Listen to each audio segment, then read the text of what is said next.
Thank you, Mr. Chairman. Thank you, member. Thank you to both witnesses for being here this morning. Good morning. You all have difficult challenges that we all face as a nation, and look like they're getting more difficult, not less difficult. Democrats control the White House, the Senate, the House. They have the votes to raise the debt ceiling. Unfortunately, they also have the votes to fundamentally weaken the greatest economic engine in world history. What they do not have the votes to do is to force Republicans to be complicit with their reckless spending spree. Killing the goose that lays the golden eggs isn't just bad for the goose.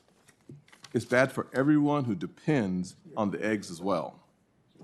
There is nothing compassionate about spending money we don't have on new benefits we can't afford, all the while discouraging work and increasing the likelihood of a future default when the yet-to-be-born American receives the bill for benefits she didn't experience and are no longer available.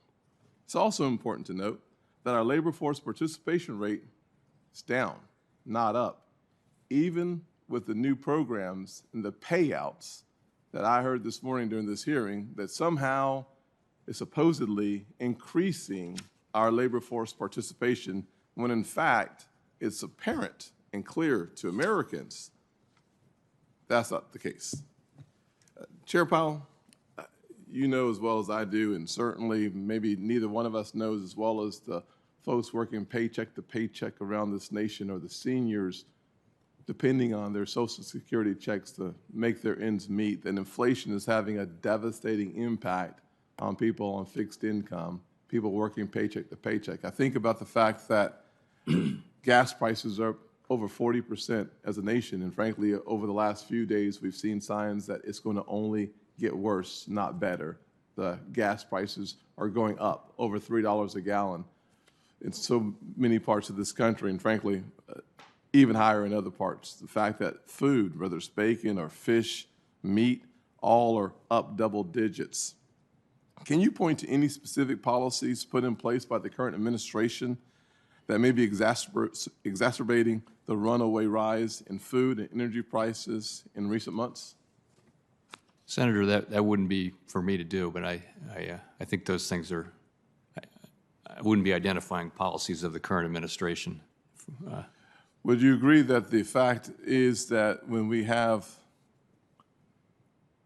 limited supply and an increasing demand, that a $1.9 trillion COVID relief that spent less than 1% on vaccines and 9% on COVID-related health only adds more pressure on our markets, and that pressure results in higher inflation? Senator, we have some really difficult and important jobs, but one of them is not commenting on fiscal policy. I'm sorry to say, with respect.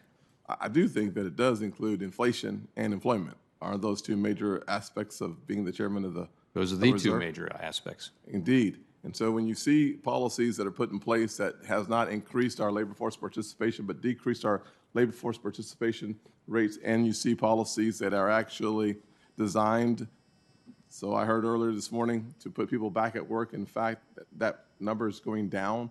You see that the impact of the inflationary, what I thought was transitory, that's what we heard earlier this year when I asked you all both the question about inflation in this country.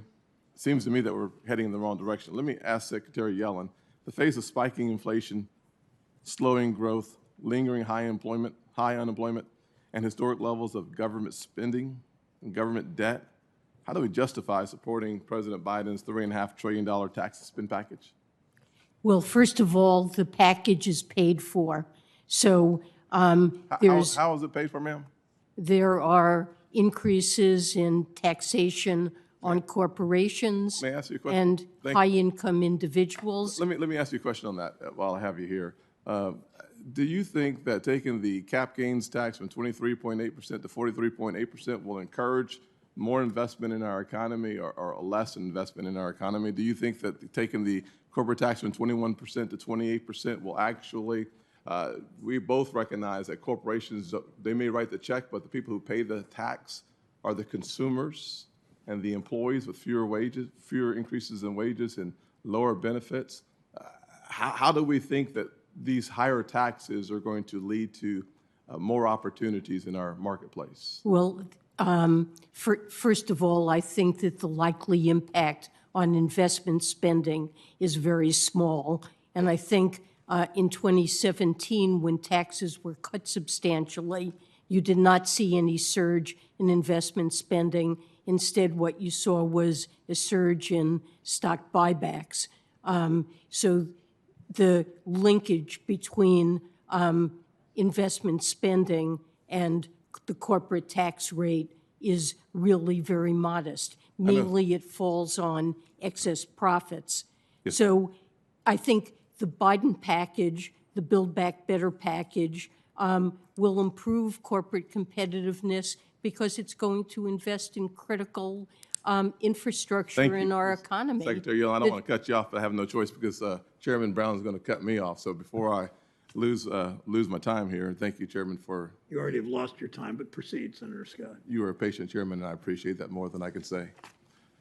I'm so glad that you brought up the 2017 tax reform package that we worked so hard on. The bottom line is, I would say that someone who watches the market, and I know you watch it very closely, the fact is that in 2018 and 2019, we saw more revenue to the government, not fewer dollars to the government. And to think that taking the corporate tax from 21 to 28% is somehow going to make us more competitive against our OECD competitors, I know that you have a strategy to raise our guilty and make us more competitive somehow by having other countries agree to higher taxes. I'll just say that the proof will be in the pudding, and maybe you and I will be here in a couple of years to have a conversation about the results of the tax increase that will make us less competitive, not more competitive. But thank you for your graciousness. Thank you, Mr. Chairman.